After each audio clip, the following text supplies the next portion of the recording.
Hello guys, good morning. Ayan guys, flex ko lang sa inyo yung halamang talong ko dito. Dito, malapit lang sa gate namin. Ayan. Alam nyo ba guys, ano to? Matandang matanda na to na talong. Ginawa ko guys, pinutol ko yung mga, kasi matangkad na to. Ayan o, pinutol ko yung sanga niya na.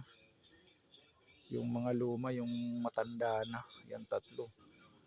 Ito, tsaka ito. Ako. Yan. Ganyan tips ko sa inyo guys. Pag meron kayong ganyang talong na matanda na, putulin nyo lang yung mga sangat, kusang uusbong uli yung mga magandang dahon, yung bagong ano niya, dahon niya. Yan, tingnan nyo guys, ang taba na naman. Tapos nagumpisa na siyang mamulaklak. Yan o, dito. Ito, may bunga na rin siya. Ayan, ganda. Oh, ganda, kinang-kinang ng bunga. Tapos lalagyan natin ng mga balat ng mga gulay. Dito natin ilagay. May puno niya.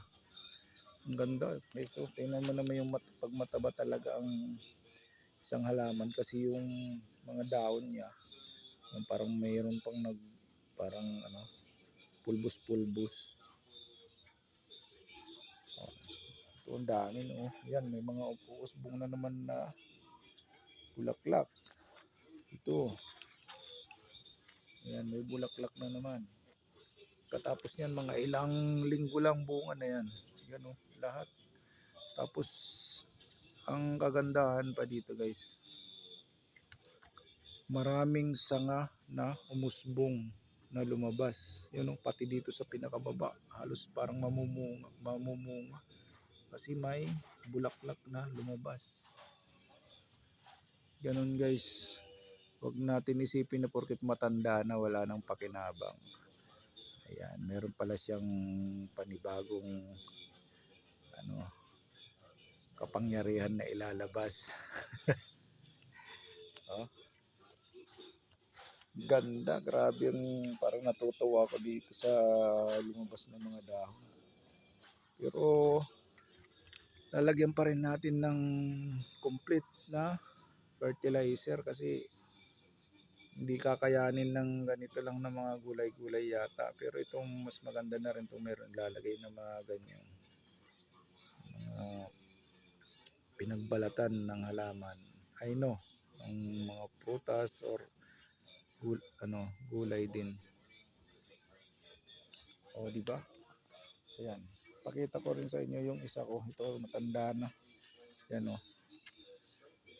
Kaya ito may mga bunga pa. Di ko lang muna siya triman. Ganyan lang diskarte guys. Meron na tayong magugulay. Mga ilang linggo lang. Kaganda nitong talong, walang tigil sa pamumunga. Okay guys. Bye bye. Sana may natutunan kayo dito sa aking kunting kaalaman. Ganda. Yan o. Bulaklak. Okay guys. Bye bye. Thank you for watching.